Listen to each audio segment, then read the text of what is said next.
Back to Tiger Paw Academy.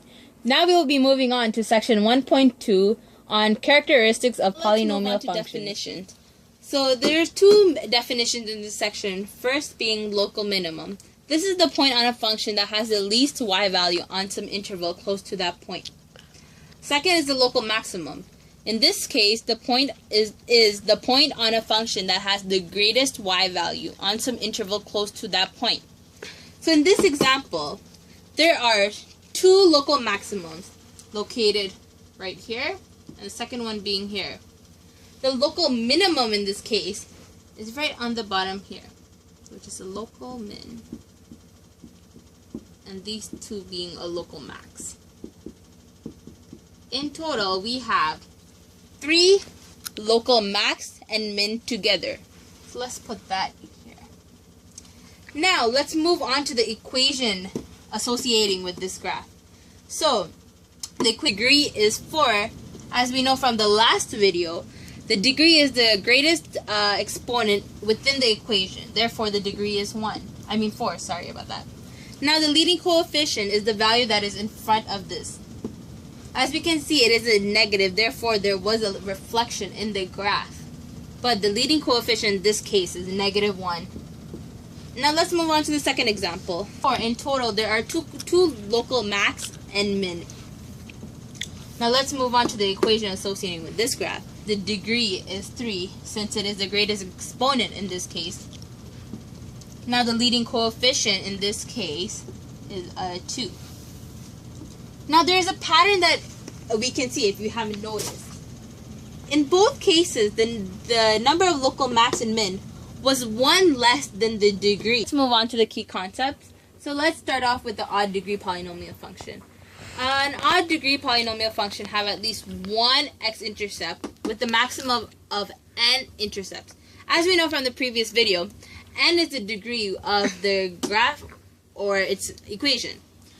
The domain is x exists in all real numbers, and the range is y exists in all real numbers. Odd degree polynomials have no maximum nor minimum point and may have point symmetry. So in general, polynomial functions can either have a positive leading coefficient or a negative leading coefficient.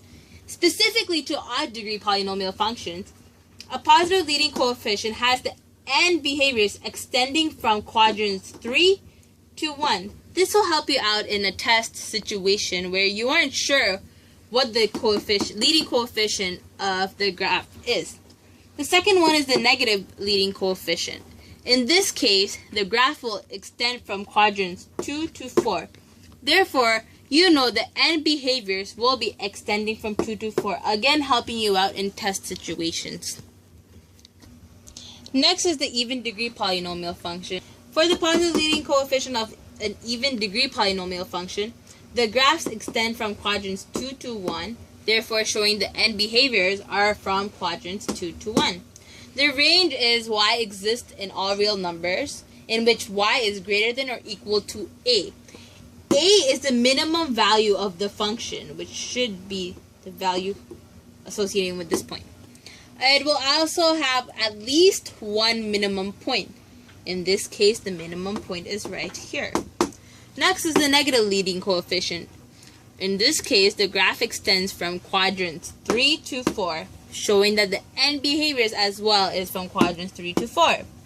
The range is y exists in all real numbers, and y is less than and equal to a, where a in this case is the maximum value of the function, which should be the value here. This function should also have at least one maximum point. In this graph, you can see the maximum point is right here. Next, we're going to be talking about is the finite difference, which is the nth difference. Finite difference is used in this example to determine the degree leading coefficient and the value of a. As you can see, the differences were taken of each row, and once a constant was determined, that indicates what the degree is. In this case, the degree is third, since the third difference provided the constant. The constant is a positive value, which is 6. Therefore, the leading coefficient is 6.